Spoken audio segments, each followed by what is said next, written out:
All right, friends, so tomorrow we have an exam, and on that exam, when we talk about the vocab includes the passages of life, right? What are our passages of life that we need to know? Weddings, las bodas, ¿y qué más? Los funerales. Ok, y por fin, los cumpleaños. Los cumpleaños. Pero solo hay algunos vocabularios que no tenemos. Okay? Solo hay algunas palabras que no tenemos. There's only a couple of words that we don't have. So we're going to add the very end of the vocab for the cumpleaños, and then you shouldn't have really any issues with this. You probably already know them. Starting with los regalos. ¿Qué es un regalo? Ajá, excelente, excelente. Y hablamos de los regalos en las bodas porque es normal a dar un regalo a la pareja, ¿sí? Right? It's normal to give a gift, right? At a wedding. You should, right? Es normal. Eso es normal. Okay, muy bien. Okay.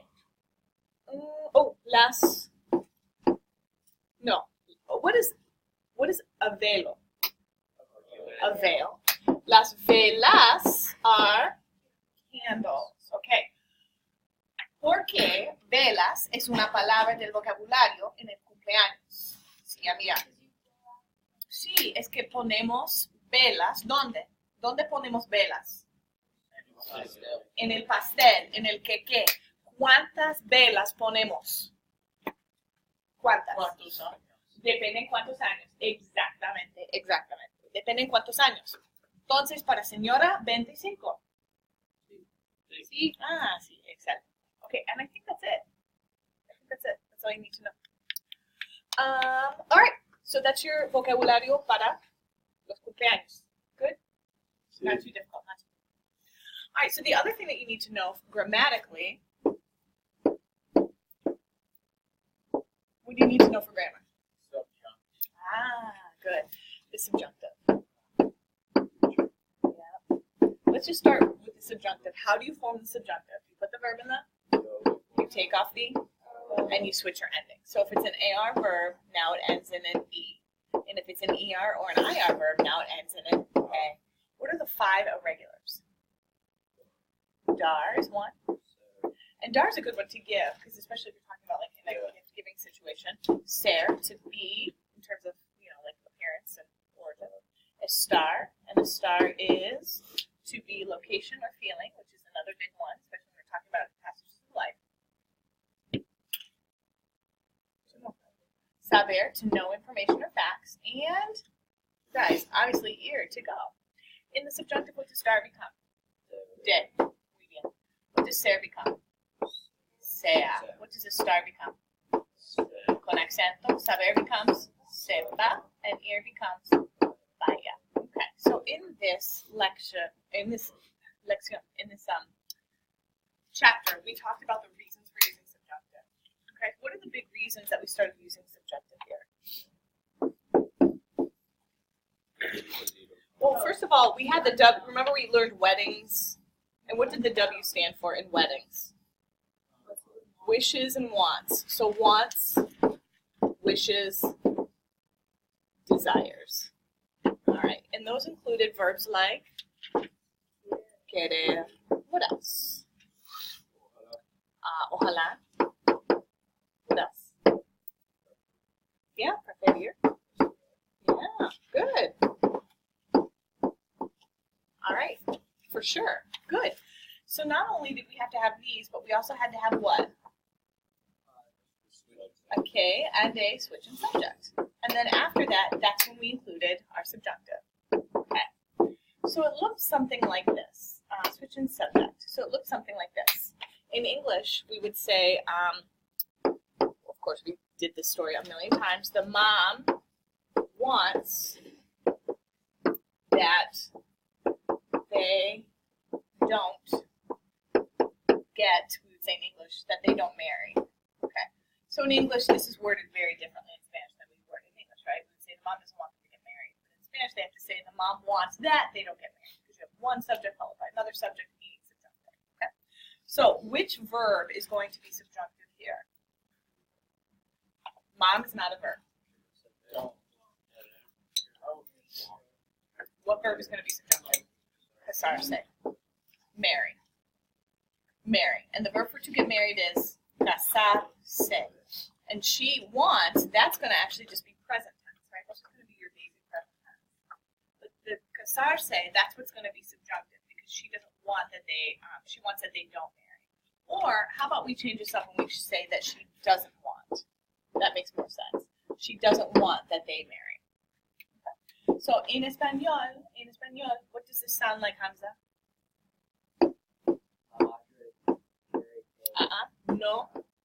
No quiere que ellos ellos se casen. You don't know how to form the subjunctive? Put the verb in the yo form. Drop the o. Switch the end. Casen. No se casen. Ellos. All right. What was the second reason that we use subjunctive? The new one that we started to add. The unknown. Okay, so doubt. When there is doubt, we require subjunctive. Okay.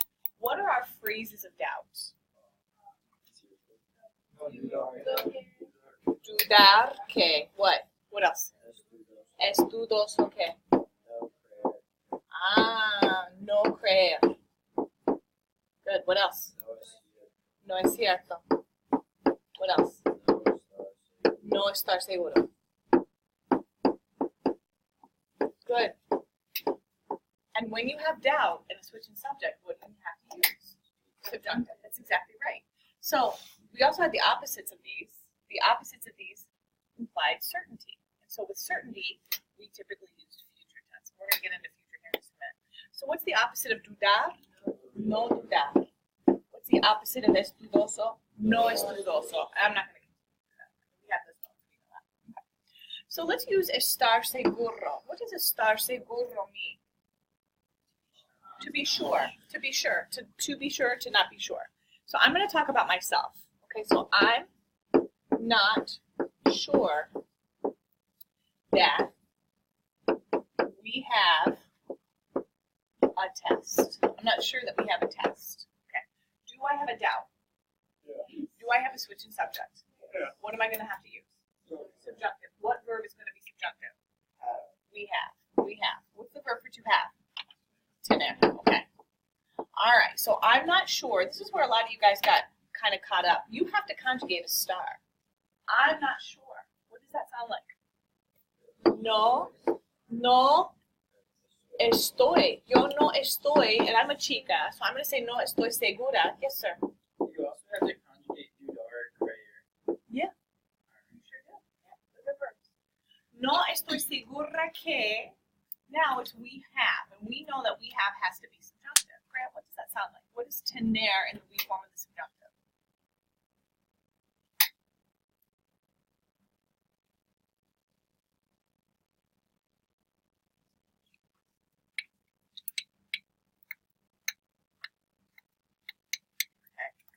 So you want to put the verb in the yo form. What's tener in the yo form? Right. What's tener in the yo form?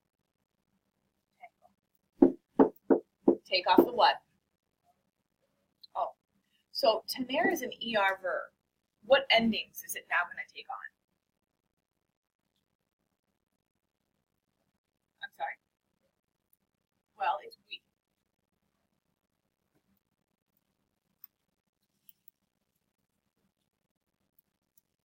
So is it going to take on ER, IR endings? Or is it going to take on AR endings? No. When you use the subjunctive, you switch your endings. You switch your endings.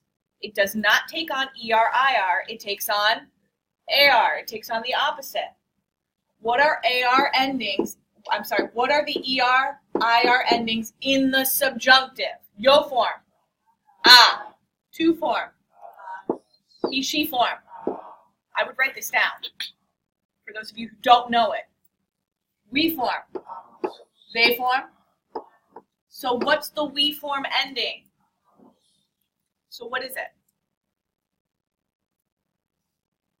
Thank you. Un examen. Oops, made a mistake there. Un examen. Okay? All right, I'm not sure that we have an exam. All right. Now, what is the ooh.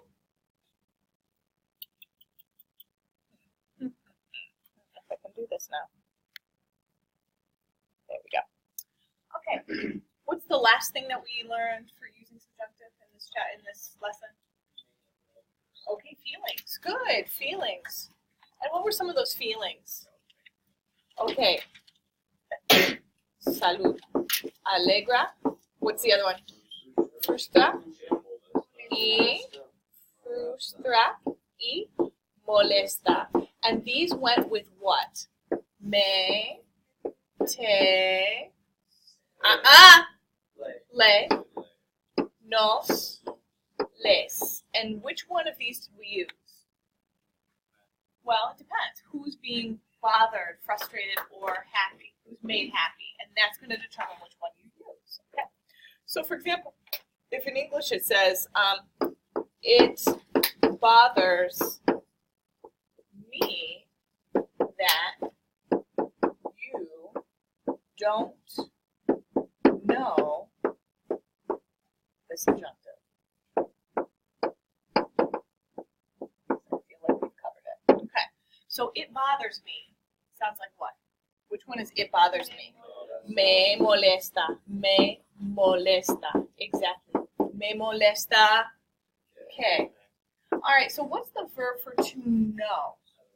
Saber. We've never used this really in any example before. Saber is one of our what? It's one of our 5 irregulars. So saber in the subjunctive becomes what?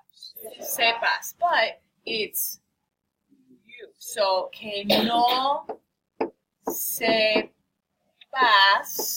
en subjuntivo. Okay. Excelente.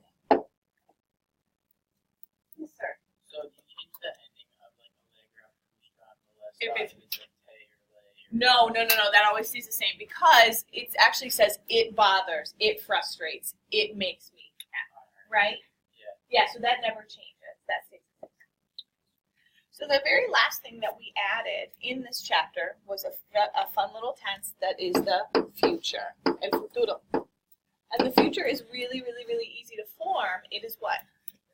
It's the infinitive plus your endings. So in the yo form it was e con acento, tu form is as, he, she form is nosotros.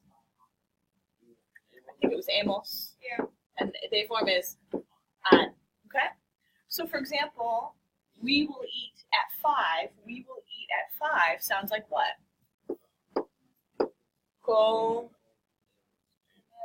It's not comemos. Infinitive plus your ending. Comer hemos. ¿Qué? A las 5. Exactamente. Comeremos a las 5.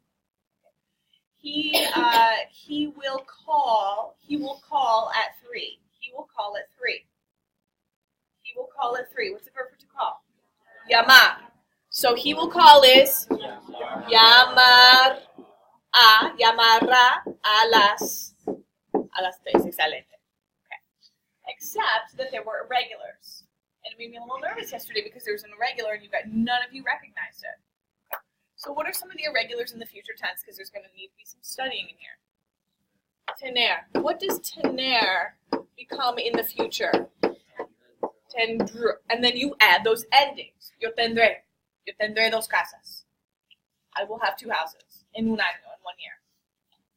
Ojalá que sí. Ojalá que sí. Right? What's another? Poner. What does poner mean? To put. What does it be? You have to know what it means too. And what does it become? Poner. What else? Salir. What does salir mean? To leave or to go out. And what does salir become in the future? Salir. Good. What else? Hacer. What does hacer mean? To make or to do. And you guys, I ask you this every Friday. I ask you this question. So if you still don't know how to form hacer in the future, I don't know what to do for you. Which is hacer